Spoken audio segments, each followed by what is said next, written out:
حمید ابن مسلم کے حوالے سے بیان کیا جاتا ہے کہ امام زین العابدین رضی اللہ تعالی عنہ بیماری میں تپ رہے تھے، آپ کو پتہ ہے، اور 7 تاریخ سے 7 محرم سے پانی اور کھانا بند تھا۔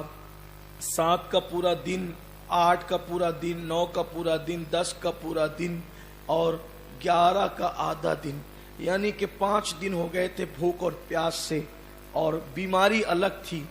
امام زین العابدین کی گردن میں یزیدیوں نے توق ڈالا۔ کس صابر کا نام زین العابدین ہے وہ سمجھیں۔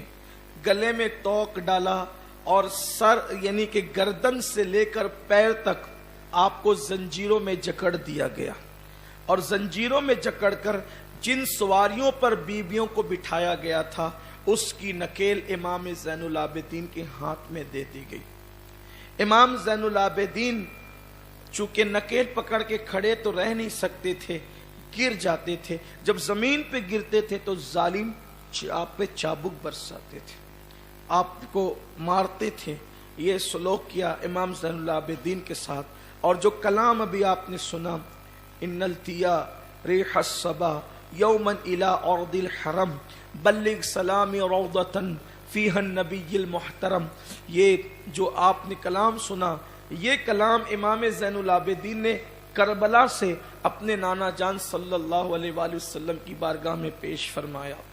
جب امام زین العابدین کھڑے نہ رہ سکے اور نکیل پکڑ کر اور گر جاتے تھے اور آپ کو چابک مارے جاتے تھے، پھر جب چل ہی نہیں سکتے تھے تو آپ کو بھی اونٹ کی ننگی پیٹھ پہ بٹھا دیا گیا، اور وہ قافلے کے ساتھ آپ روانہ ہوئے۔ اس کی تفصیل آپ جانتے ہیں، چونکہ آج عنوان امام زین العابدین ہے۔ پھر امام زین العابدین جب کوفہ کے گورنر ہاؤس میں پہنچے تو وہاں پہنچنے کے بعد امام زین العابدین رضی اللہ تبارک و تعالیٰ کھڑے تھے، اور بیویاں بھی کھڑی تھی، جن کے لیے تعظیم کے لیے کھڑے ہونے کا حکم اللہ کے رسول نے دیا۔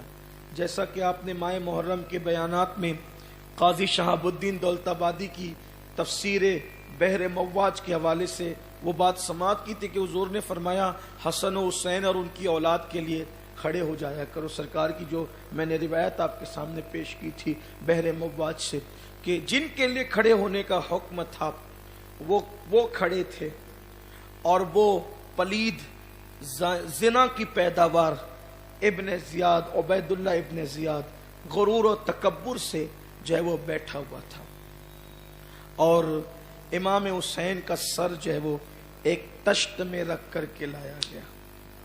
اور پھر اس کے بعد یہ بھی ہوا کہ اس نے چھڑی ماری وغیرہ، یہ سب آپ سنتے رہتے ہیں، اور پھر اس نے کہا کہ یہ کون ہے، امام کی طرف اشارہ کر کے کہا یہ کون ہے، تو امام نے کوئی جواب نہیں دیا۔ پھر کہا کون ہے یہ، تو اس کے دربار سے کسی نے کہا کہ یہ حسین کا بیٹا ہے۔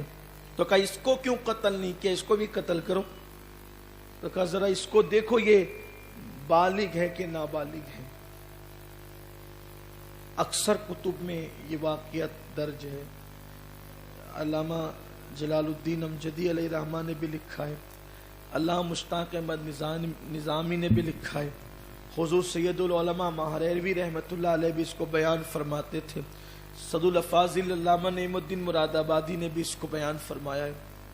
یہاں پہنچ کر ایک خاص بات عرض کرنا چاہتا ہوں کہ آج کل غیر مقلدین کربلا کے واقعات کا مذاق اڑاتے ہوئے یہ کہتے ہیں کہ کربلا کی اکثر روایتیں بیان کی ہے امام محمد باقر نے، اور وہ میدان کربلا میں صرف 4 سال کی عمر کے تھے امام باقر۔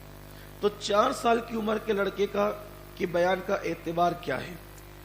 اب میں آپ سے پوچھنا چاہتا ہوں کہ یہ غیر مقلدین اصل میں لوگوں کو اہل بیت سے خدا جانے کیا نفرت ہے، کیا دشمنی ہے، کہ وہ کربلا کی شہادت کو، واقعات کربلا کو ہلکے سے ہلکا کرنا چاہتے ہیں، اور وہ ایک تصور دینا چاہتے ہیں کہ یہ جو سب تم جو سنتے ہو اور اہل بیت کی جو قربانیاں تمہیں سنائی جاتی ہے یہ سب من گڑت باتیں ہیں، اس کی کوئی حیثیت نہیں ہے۔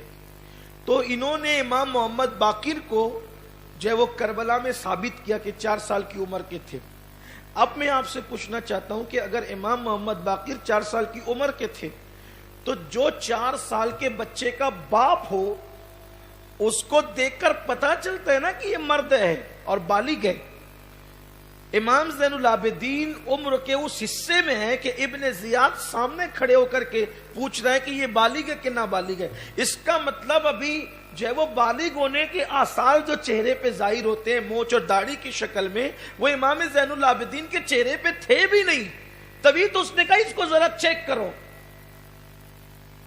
جو مورخین لکھتے ہیں نا کہ اس کو، تو اس کا مطلب اس وقت آپ کی شادی نہیں ہوئی تھی۔ اور دوسری بات یہ ہے کہ اگر آپ ناموں کو لے لیں تو امام زین العابدین کا نام جو ہے وہ علی ابن حسین ہے، آپ کو علی اوسط کہتے ہیں، علی اصغر چھوٹے ہیں، علی اکبر بڑے ہیں۔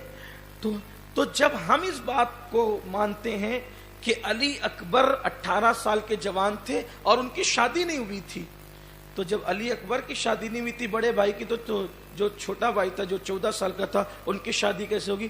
اچھا ان کی شادی بھی ہو گئی، پھر 4 سال کا بیٹا بھی ہو گیا۔ اب وہ 14 سال کے تھے، اگر 4 سال کا بیٹا ہوا تو شادی کب ہوئی؟ 10 سال کی عمر میں بچے پیدا ہوتے ہیں۔ یہ سب چیزیں یعنی بس شہادت حسین کو مشکوک کرو۔ اور ایک بات یاد رکھنا، شک پیدا کرنا بہت آسان ہے، شک دور کرنا بہت مشکل ہے۔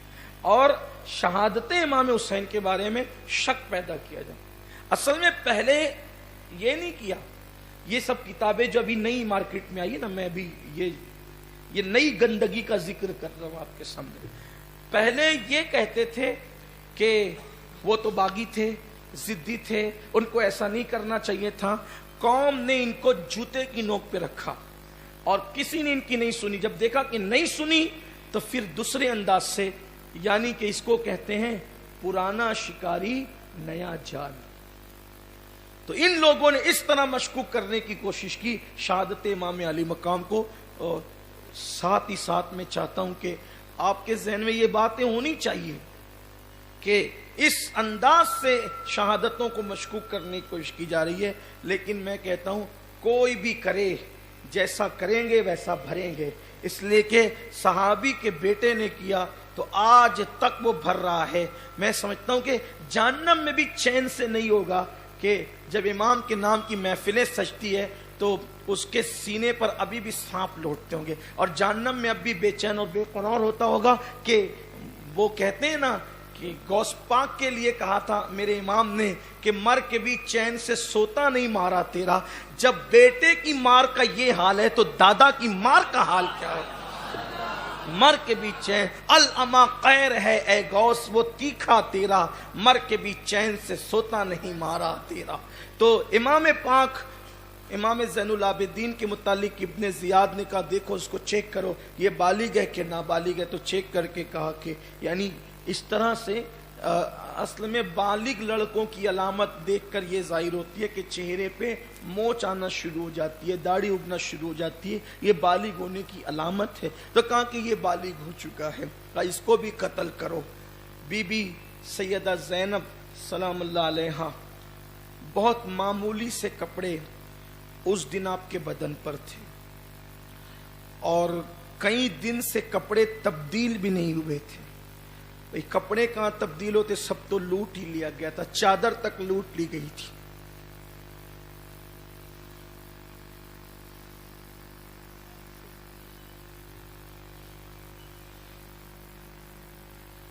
درود شریف۔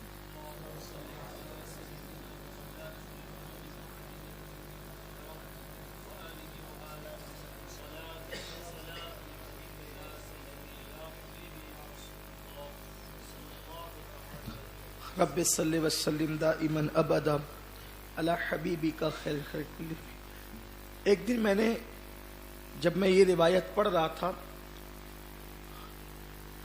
استاد زمان مولانا حسن بریلوی علیہ رحمہ کی کتاب سے، میں سوچا کہ کیسا وقت تھا اگر آج ایک